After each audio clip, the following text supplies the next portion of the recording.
Qu'est-ce que c'est? Une Bible? Tu lis la Bible, Ringo? Pas tous les jours. Au large biblique. Le podcast. Qui explore la Bible. Bienvenue à toutes et à tous sur Au large biblique, le podcast qui explore la Bible, et pour cette émission, les paraboles évangéliques. Précédemment, vous avez pu découvrir que ces paraboles, attribuées à Jésus par les évangélistes, prenaient racine dans le langage métaphorique du monde mésopotamien et hellénistique. La tradition juive garde la trace de ces enseignements en paraboles. Nous avons pu, la dernière fois, percevoir ce qui caractérisait particulièrement les paraboles évangéliques en montrant leur originalité. Tout d'abord, celle-ci s'inscrit dans la narration de l'Évangile, opérant une digression basée sur un récit fictif mais réaliste. Ce dernier sert de métaphore non en raison de l'image ou de l'allégorie utilisée, mais surtout en raison du jeu de l'intrigue. Celle-ci offre généralement pour comparaison un récit fait de crises et de dénouements avec parfois des extravagances, l'hyperbole, l'incongruité ou la discordance. L'ensemble de ces critères caractérise, à mon avis, l'anatomie ou la morphologie d'une parabole évangélique au sens strict du terme. Si l'on peut définir ce qu'est une parabole, il nous faut explorer maintenant son environnement, c'est-à-dire l'importance du contexte et de sa visée, ainsi que son mode opératoire et notamment sa pointe. Nous touchons là la question du sens et de l'interprétation des paraboles. Alors, il ne s'agit pas ici d'offrir une méthode interprétative, clé en main, qui serait la solution à toutes les paraboles, mais de mettre en avant les éléments auxquels il faut être attentif à l'écoute de celle-ci.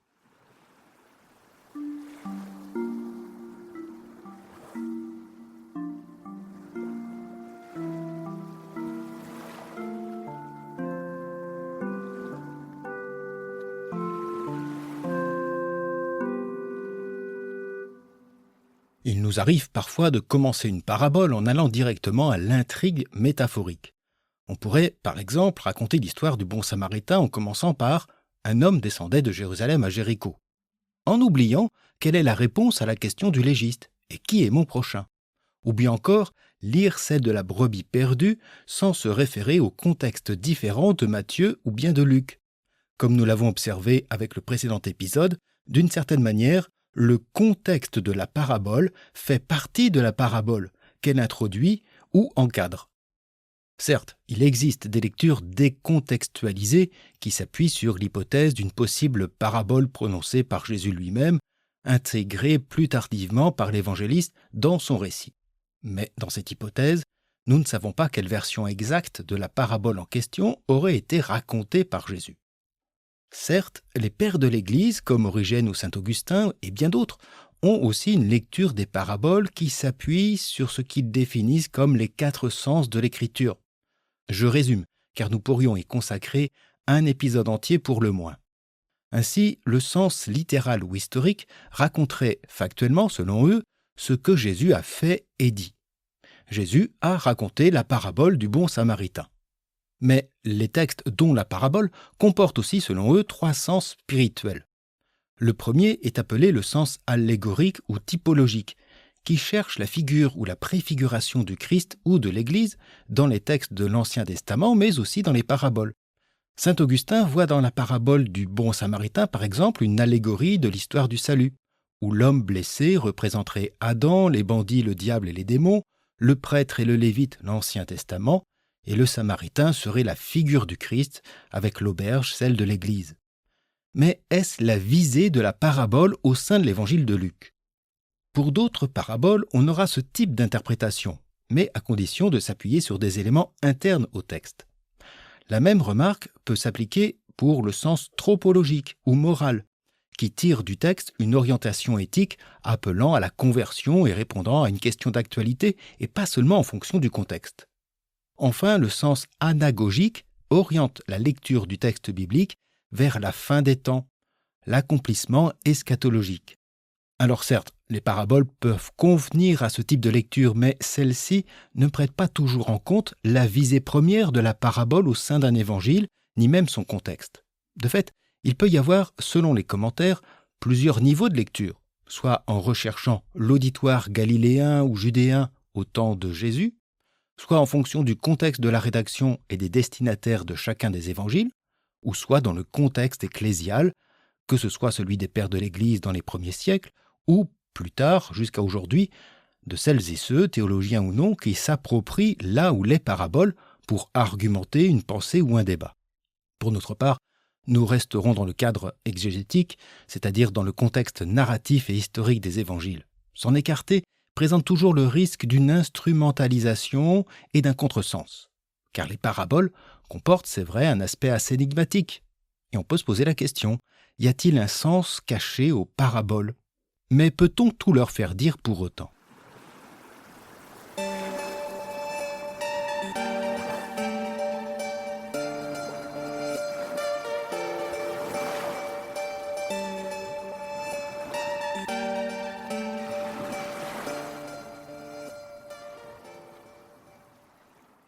On peut convenir que les paraboles possèdent un aspect énigmatique. Le mot grec « parabolé » a parfois ce sens. Et parfois, certaines paraboles sont plus complexes à entendre. Cependant, leur contexte peut aider à comprendre la visée d'une parabole, voire offrir une clé de lecture plus ou moins explicite. Ainsi, la parabole de la brebis perdue chez Matthieu, au chapitre 18, est encadrée par l'impératif d'être soucieux des plus petits adressé aux disciples. S'il faudrait encore expliciter ce que sont ces petits égarés, on entend bien que la parabole s'adresse aux disciples, c'est-à-dire chez Matthieu, aussi à la communauté chrétienne destinatrice et notamment à leurs responsables. Le contexte le suggère. Chez Luc, au chapitre 15, cette même parabole s'inscrit dans le contexte d'une controverse avec les pharisiens qui voient Jésus faire bon accueil aux pécheurs et manger avec eux. La parabole de la brebis, avec celle suivante de la drachme perdue et du fils prodigue, oriente le récit sur la mission même de Jésus au regard de la miséricorde de Dieu recherchant les pécheurs. Dans l'évangile de Luc, par 3 fois entre les chapitres 18 et 19, c'est le narrateur qui indique la visée de la parabole et oriente ainsi son interprétation. Par exemple, Jésus dit encore la parabole que voici à certains qui étaient convaincus d'être des justes et qui méprisaient tous les autres. 2 hommes montèrent au temple pour prier. L'un était pharisien et l'autre collecteur d'impôts. certaines paraboles sont explicitement commentées par Jésus lui-même, mais elles sont rares. La parabole du semeur, dans les évangiles synoptiques, ainsi que chez Matthieu, celle de l'ivraie et celle de l'aveugle guidant un autre aveugle. En dehors de celle-ci, on peut évoquer celle que Jésus compare avec le règne de Dieu. Telle est leur visée. Pour autant, ces dernières ne sont pas plus explicitées. Jésus laisse son auditoire en deviner le sens. Les paraboles n'imposent pas un sens unique et exclusif. Elles offrent à l'auditoire de trouver, de récolter par eux-mêmes son ou ses interprétations, mais toujours en fonction du contexte. Et ce n'est pas si simple. Parfois, nous pouvons nous sentir un peu perdus, soit en raison de l'écart entre la visée et la comparaison. Par exemple, chez Matthieu, au chapitre 13, Jésus leur dit une autre parabole.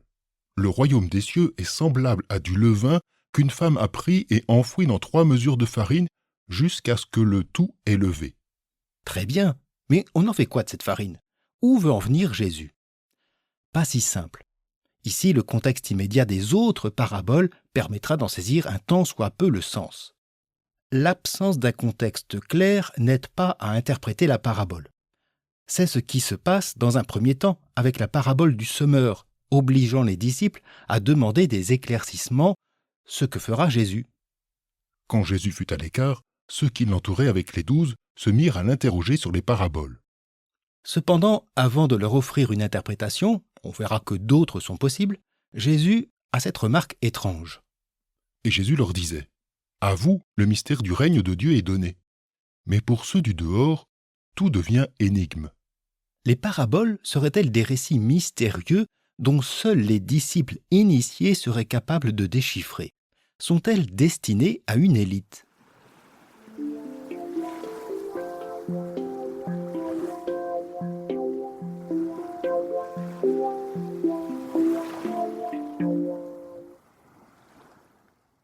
L'évangéliste Marc, au chapitre 4, profite de la parabole du semeur pour tenir un discours sur le rôle et le sens des paraboles.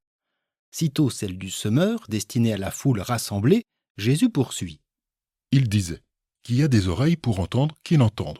Quand Jésus fut à l'écart, ceux qui l'entouraient avec les douze se mirent à l'interroger sur les paraboles. Et il leur disait, « À vous, le mystère du règne de Dieu est donné. Mais pour ceux du dehors, tout devient parabole, pour que tout en regardant ils ne voient pas, et que tout en entendant ils ne comprennent pas, de peur qu'ils ne se convertissent et qu'il ne leur soit pardonné. » Et il leur dit, « Vous ne comprenez pas cette parabole? Alors comment comprendrez-vous toutes les paraboles ?» De même, la fin de ce même chapitre 4 de Marc se termine par cette remarque. Par de nombreuses paraboles de ce genre, il leur annonçait la parole dans la mesure où ils étaient capables de l'entendre. Il ne leur parlait pas sans parabole, mais en particulier, il expliquait tout à ses disciples. Dans son évangile, Matthieu, reprenant Marc, rajoute « Afin que s'accomplisse ce qui avait été dit par le prophète, j'ouvrirai la bouche pour dire des paraboles, je proclamerai des choses cachées depuis la fondation du monde, interprétant ainsi le psaume 78. On pourrait être tenté, dans une lecture simpliste, d'entendre cette remarque comme un mépris pour la foule, incapable de comprendre les paraboles, et les disciples bénéficiant de ces explications à l'écart. Cela contredirait l'Évangile et la figure de Jésus, prêchant à tous et à toutes les foules. Il n'y a pas d'élitisme dans la prédication de Jésus, et l'Évangile de Marc, comme les autres, n'ont pas ce caractère d'un Christ accessible aux seuls initiés, comme le seront les écrits gnostiques. Alors pourquoi Marc fait-il une distinction entre ceux du dehors, laissés avec une énigme, une parabole, pour qu'ils ne comprennent pas, selon Marc citant Isaïe, et les disciples à qui le mystère de Dieu est donné? D'abord, rappelons que la parabole, comme nous l'avons vu, n'est pas par nature un message ésotérique ou mystique. La tradition juive à l'époque de Jésus n'use pas de discours conceptualisés comme la philosophie grecque. Elle préfère dire Dieu ou son dessein à travers des récits, une théologie narrative relevant de l'histoire, du psaume, de l'oracle ou de la parabole. Les paraboles de Jésus appartiennent à ce type particulier de propos théologiques propre au judaïsme antique. Dès lors, elles n'ont pas pour objectif de laisser dans la confusion, mais d'éclairer et enseigner. Alors pourquoi Marc de souligner, reprenant Isaïe au chapitre 6, « Pour que tout en regardant ils ne voient pas, et que tout en entendant ils ne comprennent pas, de peur qu'ils ne se convertissent et qu'il ne leur soit pardonné. » Et Jésus, par ailleurs, de répéter plusieurs fois dans les évangiles que celui qui a des oreilles pour entendre, qu'il entende. Il faut comprendre cette dernière réflexion comme un appel justement à être plus attentif au discours en parabole, à s'y confronter. Ces dernières ne sont pas présentées telles des enseignements au sens de contenu d'un savoir à acquérir. Elles représentent une opportunité de reconsidérer une idée, une croyance, une situation en vue d'une conversion, d'une métanoïa. Pour cela, il fait appel à la fois au bon sens de l'auditoire comme à son libre discernement. Ce qui d'ailleurs valorise les destinataires. Pour Jésus, raconter les paraboles, ce n'est pas s'abaisser à un public de rustres, ni rabaisser ces derniers, mais au contraire les valoriser, susciter un changement de regard, de manière profonde notamment sur le règne de Dieu, comme sur Jésus lui-même. Qui a des oreilles pour entendre, qu'il entende. Et toute personne est en capacité de percevoir, en toute ou partie, la visée de la parabole, de cette parole de Jésus qui ne s'impose pas.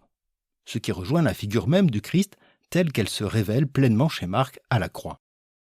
Mais alors, que comprendre de la remarque de Jésus en Marc, reprenant Isaïe, pour que tout en regardant ils ne voient pas et que tout en entendant ils ne comprennent pas, de peur qu'ils ne se convertissent? Il ne faudrait pas y voir l'intention de Jésus de se rendre inaudible, et encore moins le dessein de Dieu d'aliéner la foule à une ignorance. Si la parabole nécessite l'attention de son auditoire, suscite sa libre compréhension, invitant surtout à la conversion d'un regard, elle peut aussi se confronter au refus même de cette invitation à la conversion. L'évangéliste invite justement son auditoire à ne pas être extérieur, au dehors de la parabole comme de l'évangile, mais à accueillir le mystère, en grec mysterion, c'est-à-dire ce qui attend une révélation. Chez Marc, la personne même de Jésus. La parabole reste, selon l'évangéliste, une énigme à ceux du dehors, s'ils n'entrent pas dans la logique surprenante du royaume ou s'ils n'accueillent pas, à la manière d'un disciple, ce mystère de la passion même du Christ. D'où l'importance d'être attentif à ce que révèle la parabole jusque dans sa pointe, sa visée.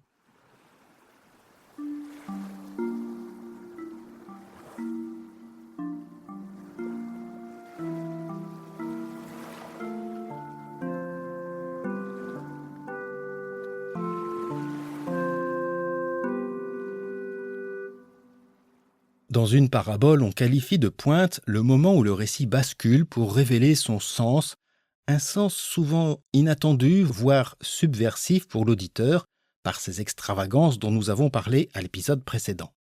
De fait, la parabole commence souvent comme une histoire banale, mais à un moment donné, au milieu du récit ou en conclusion, la pointe vient renverser les attentes, comme en Luc, la venue d'un Samaritain méprisé par les Juifs qui devient héros de la parabole.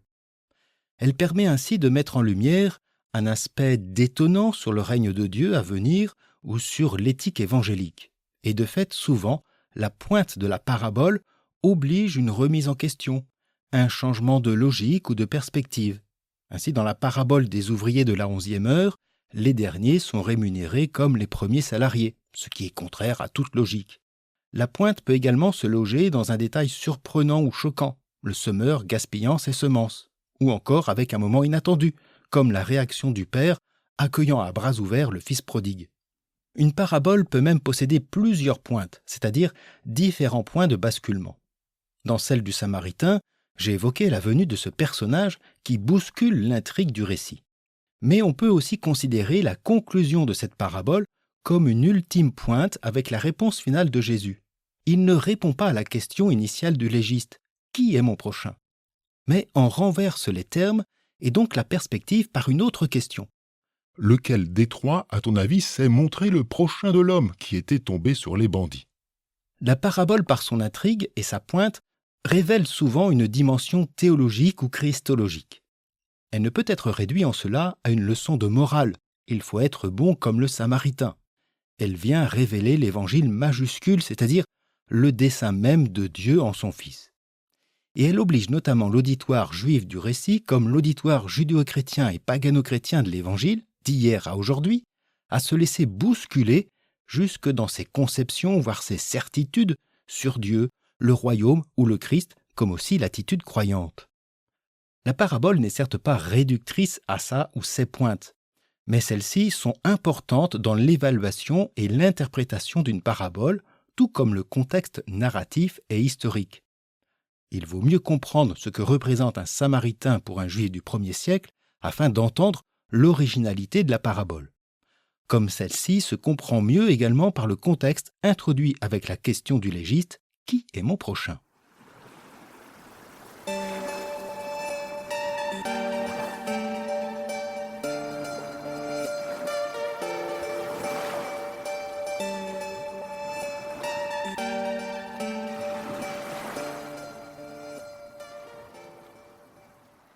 Pour saisir le rôle et la fonction d'une parabole au sein d'un évangile, nous devons considérer avec attention son environnement, c'est-à-dire son contexte, comme aussi son intrigue avec sa ou ses pointes. L'évangile de Marc au chapitre 4, repris également par Matthieu et Luc, en explique aussi le fondement. Pour lui, la parabole ne se résume pas à une leçon. Elle est un don offert à tous pour être librement entendu et mûri, et parfois rejeté. La parabole pour Marc vient davantage révéler le mystère du Christ et du royaume qu'enseigner une morale ou commenter la loi. L'évangéliste invite à ne pas rester au dehors de la parabole, mais à s'y risquer, à se laisser bousculer pour passer d'une parabole énigme à la parabole mystérion, révélant le royaume de Dieu à la lumière du Christ et sa passion prochaine. Car comme nous le verrons, l'horizon de la croix, comme révélation, est très présent chez Marc. Ainsi, avec le prochain épisode, nous allons justement aborder les spécificités des paraboles dans chacun des évangiles, comme aussi les différents cadres et thèmes des paraboles. Car ce cadre de la métaphore aide aussi à son interprétation.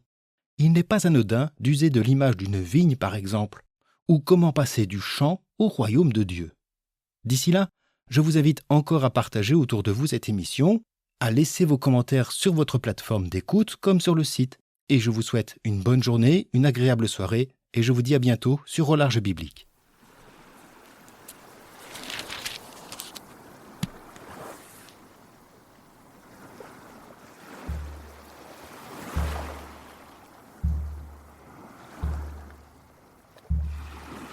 Au Large Biblique est un podcast créé et animé par François Bessonnet, prêtre et bibliste.